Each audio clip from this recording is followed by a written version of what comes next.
about SCC before we move on. So thank you. Okay. Northern Ireland and North East.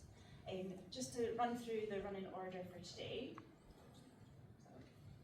A little bit of a background on who SCC are, because you're probably all thinking, well, why are you here? What can you do for us? Why do you want to work with the college? But also then a little bit of, we'll do the signing of the MOU with Alison, Carter and Martin Dean up for a section to talk to you about that's having on the market. Therefore, what's the future look like for you guys? Studying technology subjects, you want to go out into the world and do that as your career. How do you adapt into that new way of working? We'll stop at 12 for lunch, back at 1 o'clock with the students, and then we're going to have 3 short, sharp sessions with the guys up from SCC today. A bit more interactive, a bit more fun. We've got some goodies to give away, so please do come back after lunch. Back to the community. I am super passionate about the work that we can do in Scotland together. You may not know SCC, but we're the UK's best kept secret, because we enable the digital workplace that serves you every single day. From the moment you wake up, when you get your morning news fix, as you choose your lunch, as the IT provider for the UK's leading retailers.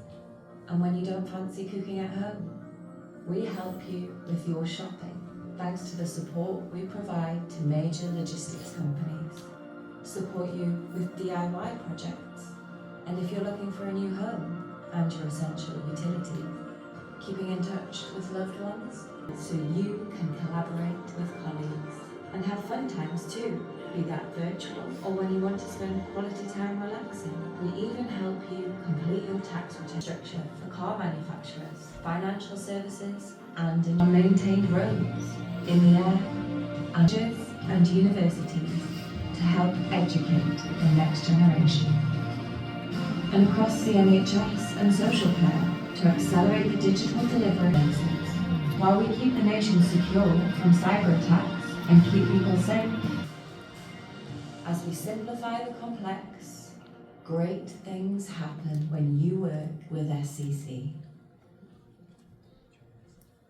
That's our goal. When we work with you guys, to see what we can do to help.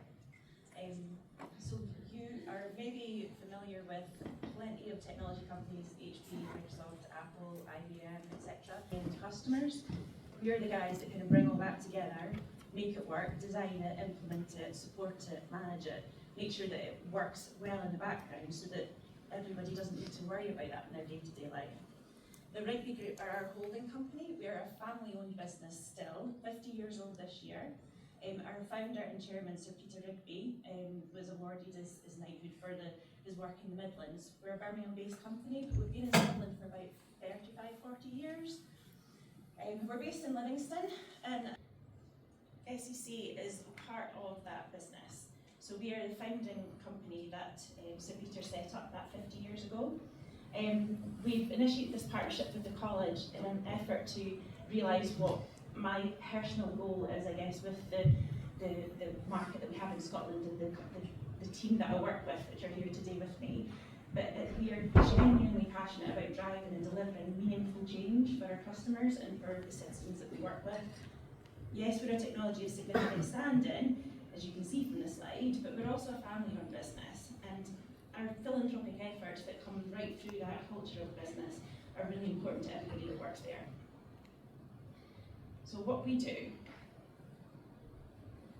these are our specialisms. You'll probably recognise some of where, and that includes security, business applications, the cloud, how we work with the hyperscalers like Azure, AWS, Google Cloud, and how we build that in collaboration with the customers to have a hybrid on-prem cloud environment. We work with cyber, so we have our own SOC. We manage that for our customers. We have some amazing technology invested that we've created and designed ourselves that really helps make that an amazingly leading service. We're in the top 1% of the UK. In the workplace, we've got that collaboration, end user compute. That's obviously your whole Windows environment, but also that hybrid working piece. Since COVID, everybody needs to work wherever they want, whenever they want, that Martini access. And it's old enough to remember that. Network, we look after the network, we design, build, implement that, so we work with Cisco, Juniper, Aruba, HPE. And on the infrastructure side, that ties into the cloud, obviously from a hybrid environment, but it's also about how you make those applications work in the right place at the right time. So as part of that, we brought together some of our innovation, a team, AI and cyber specialists to meet with you and tell you a little bit about what we do on a more detailed scale. Please feel free to ask questions. Approach any of us afterwards. We're all here, put this event together with Alison and the team at the college so that you can benefit from that. Please don't be scared, please come up. We want to hear from you. And we want to kind of have some great conversations about what the future might look like for you. Random of understanding. Okay.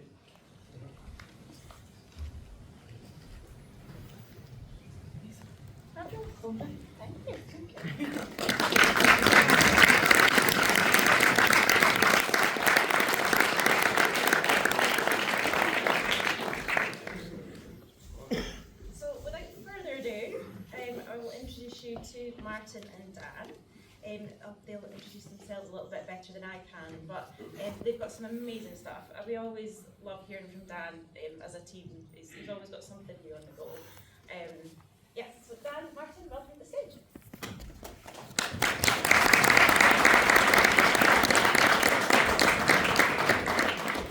Thank you. And hello. So welcome to the Dan and Martin show. We might fly, we might fail, who knows. We've never actually done a double act before, have we? No, so this will be experimental as we go through. So thanks for having us. I'm Dan Carter, I'm Director of Innovation for SCC. I've worked for SCC for 29 years this year. I started as an apprentice. I left school with 1 GCSE at C level, but started at the bottom making tea and sending faxes, if any of you know what a fax machine is. And had a great career as an apprentice through the company doing lots of different things. And for my part, actually pretty similar. Went through the school system, got the basic qualifications, probably found myself in a rainforest. So it really was the starter to a tech career. But eventually came back. First ever job was the most basic one, picking up the phone on a Windows help desk. Hello, insert name of computer company, can I help you? After a number of years, Chief Digital Transformation Officer. The intersection of people, process, technology, but actually it's about making things work. So we've just got a little video for you to give an insight to what we've been up to.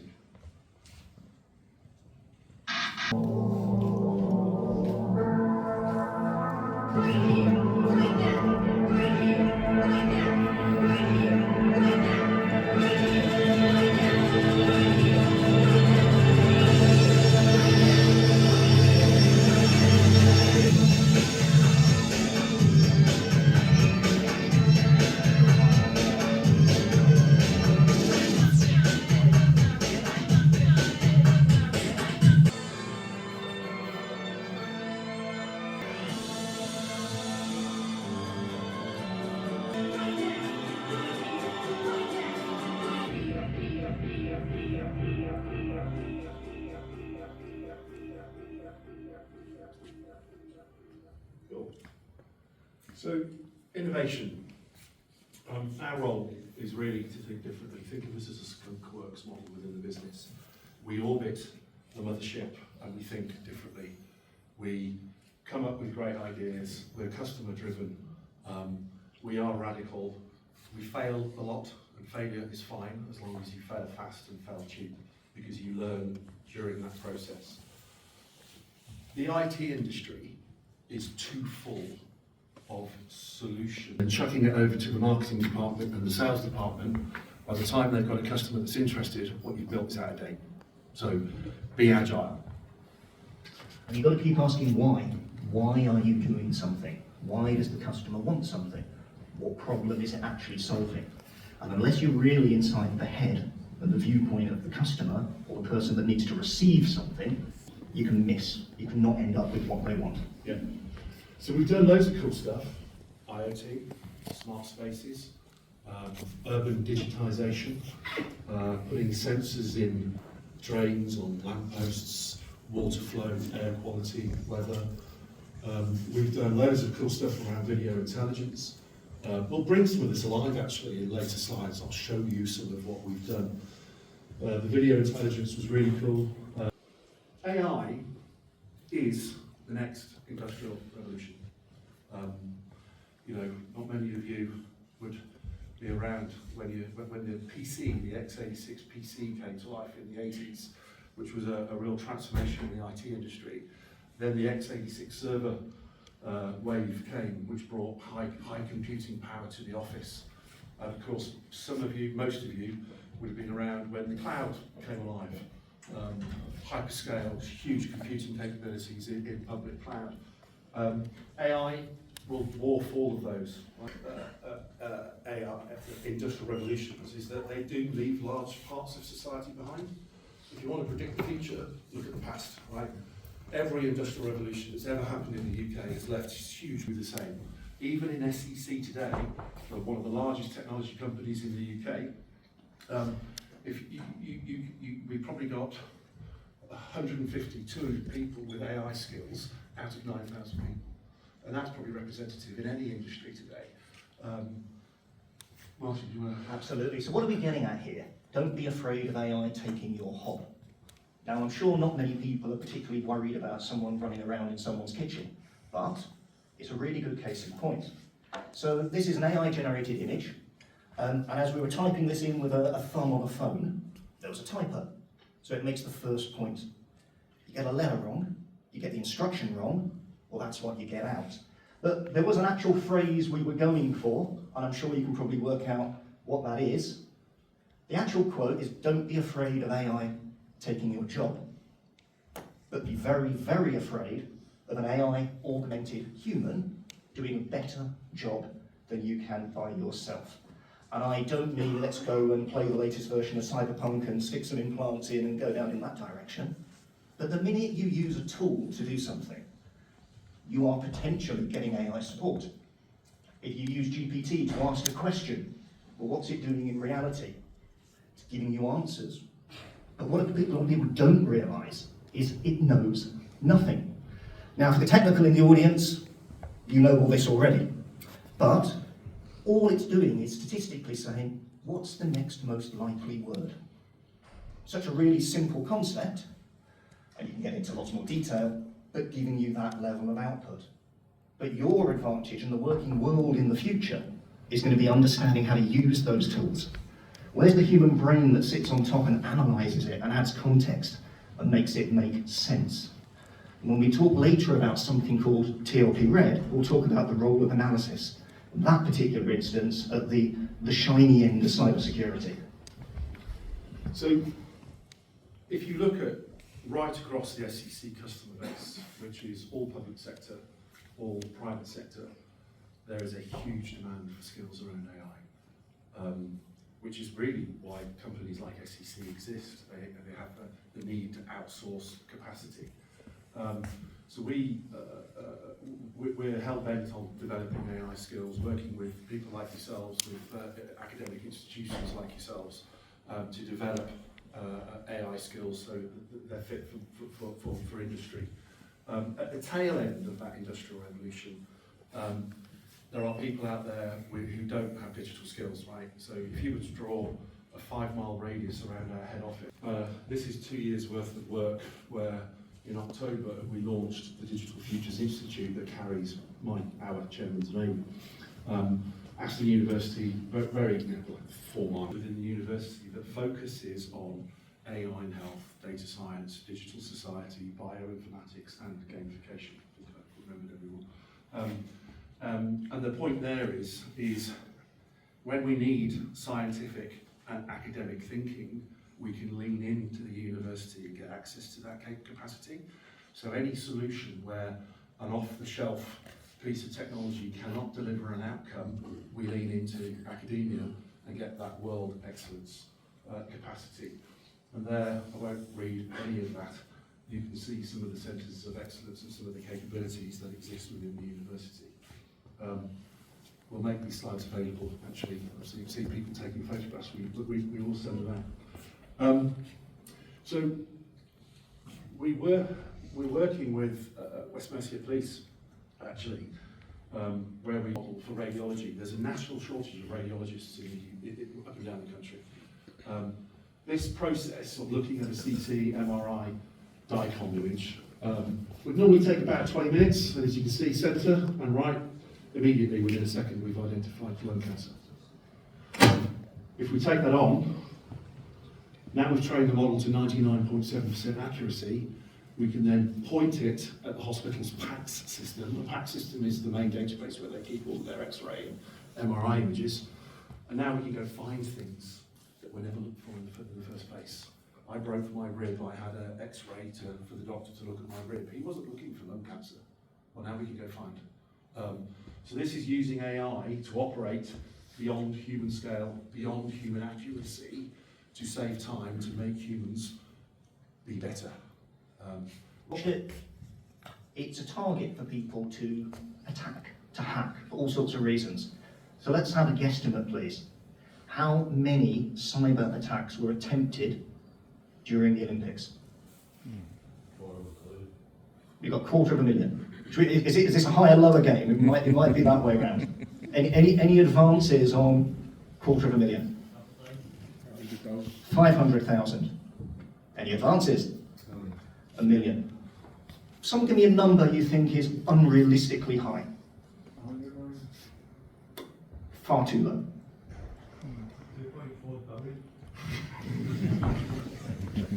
We'll start counting the zeros in the group. Let's fire through.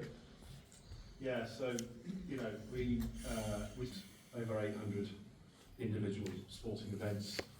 We deployed 95,000 devices twice, and every single one of them came back under a refurbishment and resale scheme. We supported all of the traffic flow, people flow, the timing of the events, interpreting services, command and control. So what we did is we deployed our very sophisticated threat intelligence centre over SCC and our supply chain. There were many hundreds in that supply chain. True. And this is almost where you get to be James Bond in a strange kind of way. So what have we built? We've built a physical centre which has classified status, where we're running a whole host of different systems to give us data. That data includes, for example, Europol data about active criminal investigations in the cyber realm. Europol are actually one of the most advanced organisations worldwide in... Yeah. You mentioned that there is a lack of AI skills. Do you have any intention, or the SCC have any intention of making an arrangement with the Scottish Qualifications Authority, the SQA, to make them aware of exactly what skills that you see as being available? Certainly not hit my radar. It's something that we would be proactive in doing, for sure. But yeah, I mean, let's pick that up as a follow-on action, for sure. If you can help us open a door there, we'll get engaged and support. And there was another question from the front. What are some of the main areas that AI is being used to work in SCC? Okay, so let's talk about within SCC itself. I'll just talk at a high level. What's AI really good at? 2 or 3 different areas. And the first area it's really good at is synthesizing large amounts of data into something you can make decisions on. So let's look at contracts. Really interesting. Everyone loves to read contracts, and we have got lots of them. And in the contracts it says, we'll do a thing or else you'll penalise us. And we'll deliver a thing and you'll pay us this much. And actually, it's really important for customers that we do what we say. So then I put an organisational hat on and go, I've got 17,000 contracts. How do I know that we're doing the right thing everywhere and we're sticking to our promises? How do I know that if we promise to do something legally that actually we shouldn't have done? Whatever it might be. So, we can look at feeding all of these contracts and all of the financial transactions that are associated with them together to say, all these things look like normal day-to-day business and they're absolutely what we're expecting. hang on a minute, 5 years ago in this particular procurement agreement, we said we'd do X. Have we done that? Is that a risk? Are we building for that? Do we have a liability we need to plan for somewhere to make sure we can meet the future promise? So that's an example. But another example will be a help desk. We've got hundreds of customers, someone rings up, back to where I started my very first role. In this particular instance, hello Mesh Computers, can I help you? Talking about Windows 95. Well, I didn't have any help when I was doing that. So, more often than I'd like to admit, I was quickly on another screen going, what's the answer to the question whilst talking to the customer? Well now, and we're doing this with the ambulance service actually as well, you can listen to the call, we can provide information to the person to support them. All of a sudden, you're now 10 times more intelligent. Because all the person at the other end of the call is going to do is listen to what you're saying and going, crikey, they're really good. Because you've got everything at your fingertips. But it's still important to say, what do you do with it? How do you express it? How do you communicate it? Etc. I could go on and on and on and on, but does that give a flavour?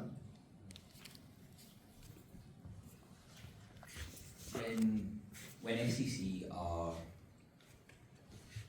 operating the cybersecurity infrastructure, are they using off-the-shelf tools like Elastic or Snowflake, or are you guys developing and building your own solutions for observability and monitoring? Great question. You get bonus points for mentioning Elastic, one of the best dev stacks that actually exists to do stuff. Funnily enough, we use Elastic, but we use a host of things. Some of them are actually productized, and we're taking the data feeds, we're ingesting, we're augmenting, and we're putting them into our own platforms. In other areas, you cannot find on a shelf, and candidly, if you go and speak to people, they'll tell you that you may or may not exist. So if that ability is perhaps slightly lower, that actually puts a cap on their potentiality of what they can do. But if you then couple that with the crunchy skills, so what are we looking at? I'd probably start with Python. I'd probably start with a strong mathematical understanding of the actual building blocks. I'd probably go on to an algorithmic understanding. But the moment you get there, you actually have to specialise. Because the technical side is so wide, we go back to what do you need to do. And I'd love to sit here and go, here's the top 10 skills, learn these and you'll do this. It isn't quite that simple, but an understanding of what you're trying to do with it is then something you can work back to explicit skills. But what's ubiquitous is the communication piece. The ability to understand the whys and the rationale, and to understand what that business flow looks like if you do something. That, I would say, is what will really elevate three people with similar technical skills. Which one's going to stand out? The person who can communicate well and articulate what they're doing and why. Yeah, it's a key theme in our business. We pride ourselves on, we talk a lot about this people buy from people, humans buy from humans, and it's building that trusted relationship with your customer. Many of our customers have got 10, 15, 20-year relationships with customers. We're seen as an extension to their organisation, so we fold in, and it's all about building that trusted relationships. Cool. Brilliant, thanks. We've got one more at the top. Should we call this as the last one? I think Lindsay's.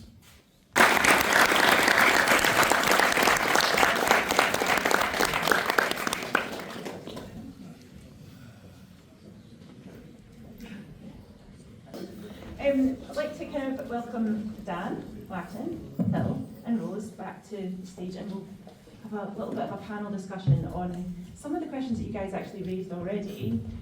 So I hope we're not going over gold ground, but we'll maybe take some questions once we've gone through these kind of topics. Thanks, guys. Welcome, everybody. I'll ask everybody just to do a quick intro on themselves, who they are, what they do, what their background is. We're going to chat a little bit about cyber and AI and the effect of AI in the industry, but also then what that is, the effect of that is on the skills gap, and how you guys can look to focus on that.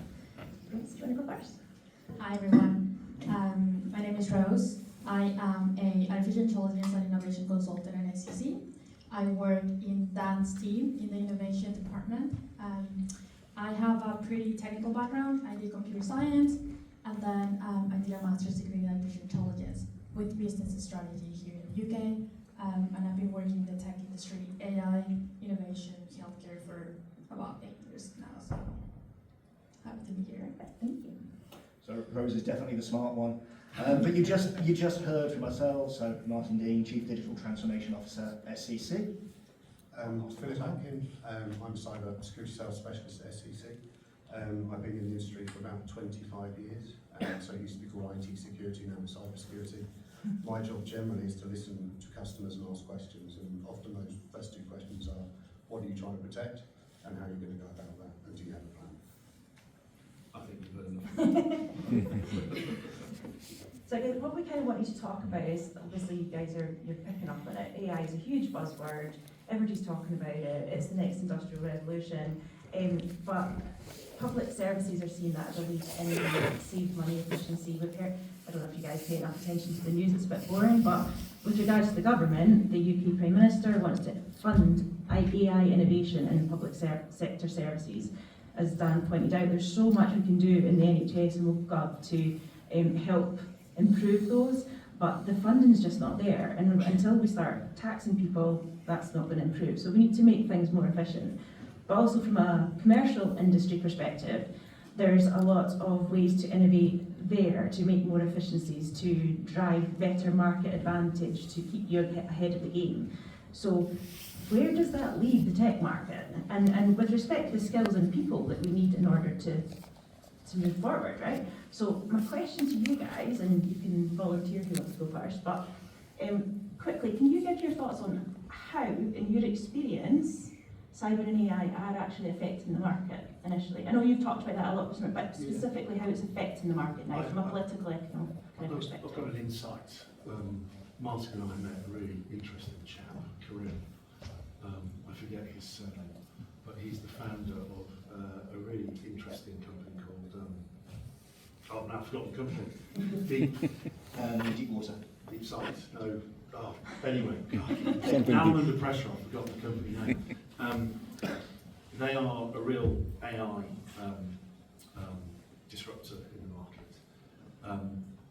So I think there's a couple of things that came out of that conversation. One is industry, UK PLC, there's no more fat to cut, right? They've cut costs, they've made people redundant, they've done all of these things. So they've got to deploy cutting edge technology. It's the only way that they will empower growth and cut cost and be better. So I think from a technology perspective, I think it's quite positive out there, because technology is now the only answer to the problem. I think the other key thing that came out of that conversation was the UK's got a problem, right? We've got a problem in the fact that we haven't got enough power, we don't have enough data centres, we don't have good high-speed networks, and that, the consumption of large data centres and GPUs and compute infrastructure and the power to run them is required by UK industry. You look at China, they're building thousands of large-scale, like 200 megawatt power data centres. I think they did 300 last year, just in China alone. It's incredible at the pace of evolution. So I think we as a country need to wake up, frankly, and you read the AI strategy paper that the government released not so long ago, and there's no strategy there. But when you look at other parts of the world, and I call out the US and I call out China, they're getting on with it, right? So we will find ourselves in a bit of a problem if we don't do this.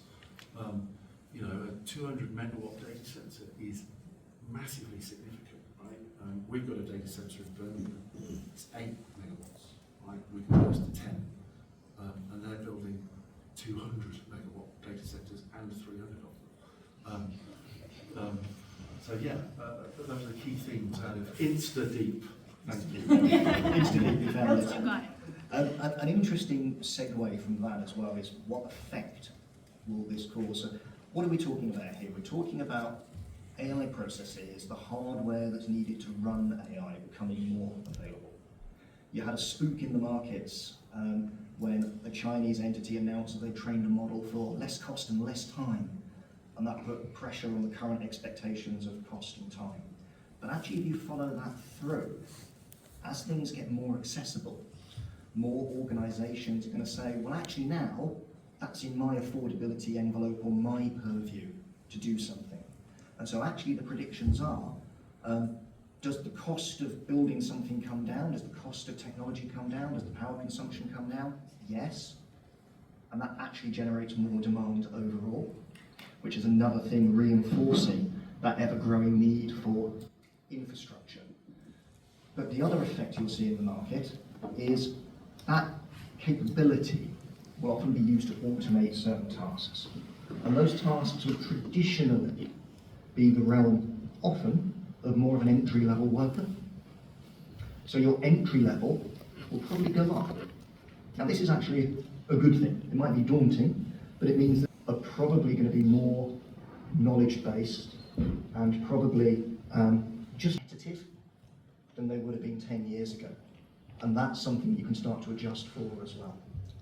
And just speed, accuracy and visibility, deal with an incident a lot quicker as well. So there's a macro level and then there's a micro level as you come into the careers you might follow. Yeah, I will also add that oftentimes AI can be seen as, okay, I can work in AI as a separate thing at a company, and you guys are in a really, really exciting time right now where AIs can actually be applied to any part of a company.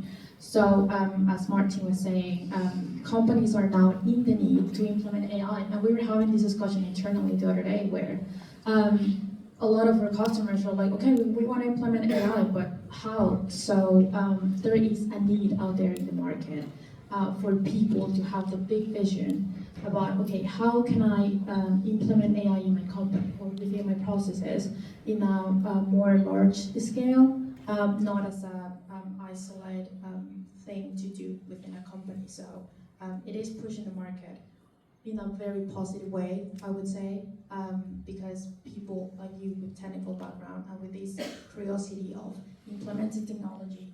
I mean, when I came into the IT industry, we're having this chat earlier, 96, I don't know how many we were alive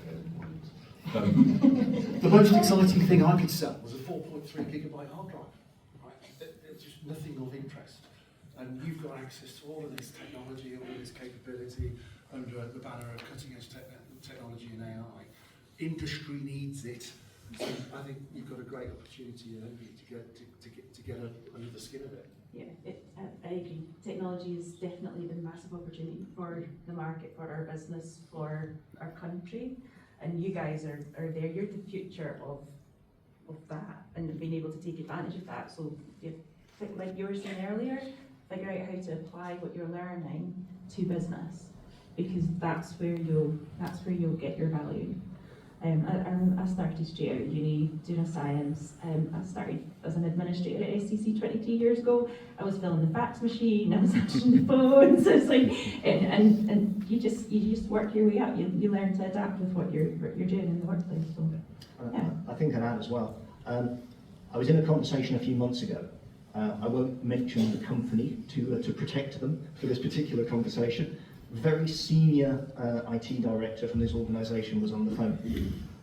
My board had told me I need to do some AI. What can I do?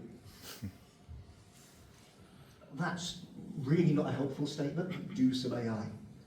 Well, which bit of your organisation's process is there actually room for improvement on? What are your organisational goals? No. I just need to tick a box for my shareholder report or my measurement of success for me as an individual and say I've done some AI. Where's the critical thinking? Your AI problems actually, quite often, your data problems. And your data problems are actually, quite often, your governance and your process problems. So someone that can talk both languages, so talk business and talk tech, that recurrent theme you're going to hear again and again and again, is one of the most valuable, skill-setted individuals to help a company transform what it does. Let's, again, I don't want to go off piece, but let's bring that alive, right? Martin and I sat in front of a Southern ambulance service in down on the south coast. And the opening position was, we don't know SCC particularly, I haven't got an hour, I've got half an hour, can you get on with it? Talk to me about AI. Right, okay. No, was my response. What's the one thing that keeps this ambulance service up at night? What's the one problem that you've got? And he was like, so staff burnout, whether we dispatch an ambulance or not, because if we dispatch it in the wrong category, we have penalties, and ultimately it could mean death of a human being. Great, let's work on that. And so we hooked into that problem and took them on a sprint where, like the Scottish Ambulance Service, who have been leading the way, as I said earlier, we've now got deployed AI coaching the human, taking the pressure off the human, making the right decisions for the human. So again, it's really that problem to solution. And there's a part two of that as well. You can often find adjacent things you can do that add value. So okay, fantastic, we've got a real-time call triage system helping someone taking a really stressful call, capture the right details, ask the right question, and get to the right clinical outcome or decision. But we now know what normal sounds like for that human operator. And a little bit like we said with the HSJ award piece where we looked at a rank, now we're solving the second problem. But we're at, and we're supporting the organisation at a structural level. So in this kind of solution and problems, while designing the solution, it's really, really important that you know what you need in terms of, okay, I have these three alternatives that could actually help us solve this problem. For example, the ambulance one. There are so many options out there that might do or might not solve what they need, but at the end of the day, it's always a blend of knowledge, understanding the customer. Most of the time, you need to understand better their problem than they do, and that combines a lot of the technical skills and background that you know, plus it will be your job to determine, okay, which solutions I can mix into this, or which ones they will just not work. Process side of things, or the building out the building blocks. But it's one thing to build the building block or a jigsaw piece. There's far more value to know how to put them together. AI is not going to be a discrete thing. AI is going to be a thread that runs through every single process in an organisation. And most people will become expert users of tools that are AI infused or have AI support in their day-to-day jobs. But the biggest skill that I see is the ability to glue the pieces together to come up with a better outcome. Communication, process design, business design, all the really boring things, in one sense, using IT as a toolbox to perform that task. Yeah, human in the loop, it will always be. Yeah, just very quick with that one. And I will take the theory that I got from my master's degree a little bit. So when I was doing the AI course, one of the main modules that the university was really keen for us to have on the top of our heads was ethical approach while designing these kind of solutions.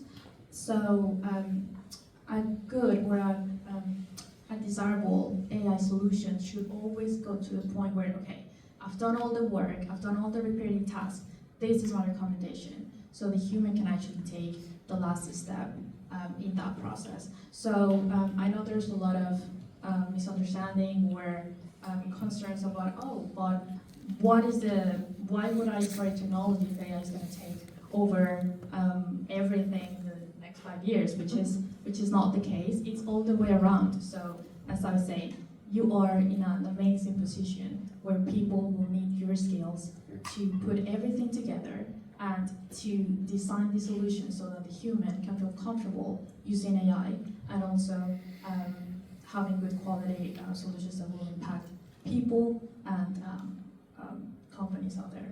Again, if you want to predict the future, read a history book, right? The typewriter didn't put the receptionist out of a job, nor did the person on the PC put the office worker out of a job. It just created new opportunities and new jobs. So AI will definitely do the same. And I think if you can weave cybersecurity and understanding through that as well, so I still am concerned, I guess, that 75% of the customers today. Summarised it. In the next 15 years, 75% of the job titles that will exist do not exist today. That's their prediction. Fitting into a changing world with an agile skill set, i.e. lots of different things, and communication will be the underpinning piece of all of it. Thank you very much. Are you okay if I open up to the floor for any questions? It doesn't need to be about the topic on the panel or what you heard today, but if there's anything you want to ask the guys about their careers or what you guys are studying and how do you apply it, or... Hello, my name is Jane Yakovleva, and my question is, did your company meet situation when your client actually didn't need the AI solution for their problems? And how did you cope with this temptation? Oh, yeah, I'll take that one. Yeah, that is very, very, very common.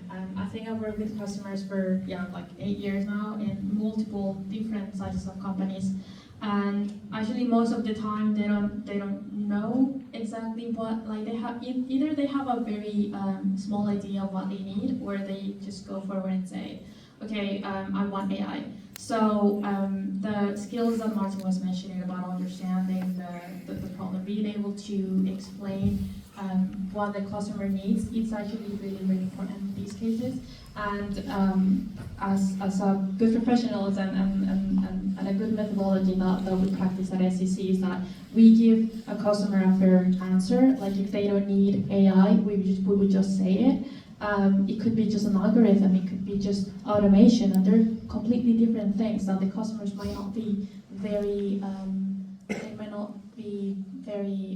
used to those terms. So it's our job as well to explain them what is the best approach for whatever they need.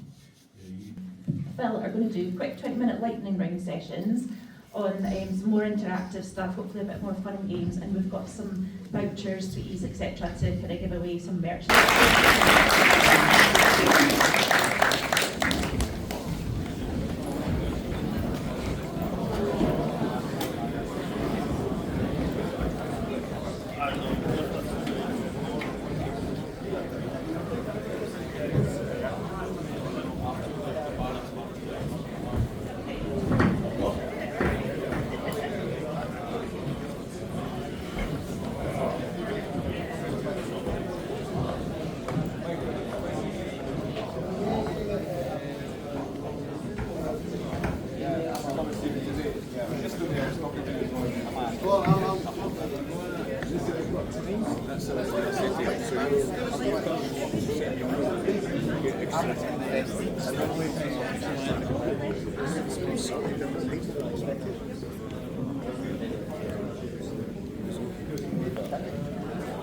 Hi Zeph, what did you think of that then this morning? It was very informative, it was very good. Good to learn more stuff, you know. Very informative, you know. Get to know a lot of stuff. Glad you're here. Yeah, absolutely. Excellent. You got questions for the panel? I see you're all standing here waiting to come in. Yeah, I wanted to sit something. Super. Catch up with you after, yeah?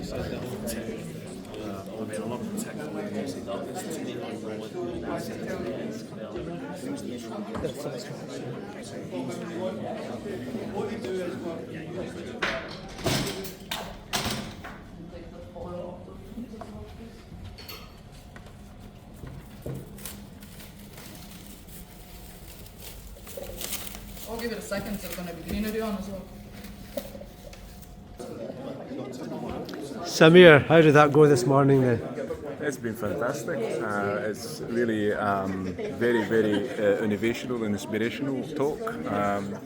I think there's so many topics that's being covered. Students were very engaging, which has been brilliant, and enjoyed every minute of it. Super. Maybe that's not brilliant. That was really inspirational. No, but it's cool, man. But you're just fine. I am. Yeah. I think I'll answer that question. If you've got more of a technical excellence capability, you want that, but be really the automation of that main part.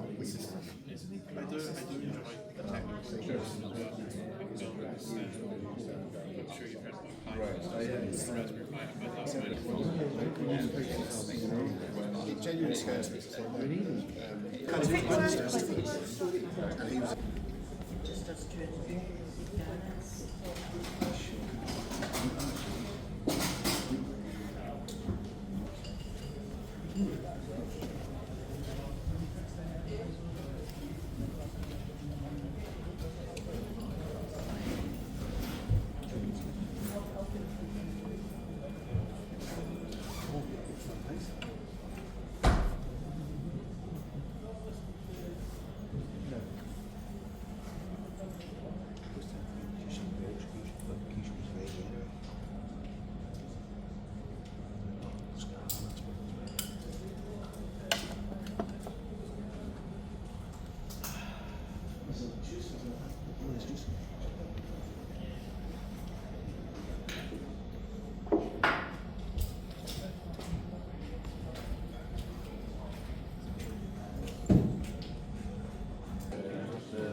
Real project, and to do that, you need to be able to access things you've written on site.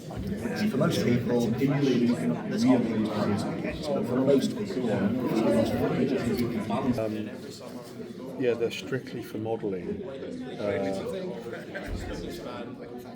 So you can 3D print implants. Here you go. So how far do you want to go? That's a 3D printed brain, 3D printed hands. You print the bone and the veins down.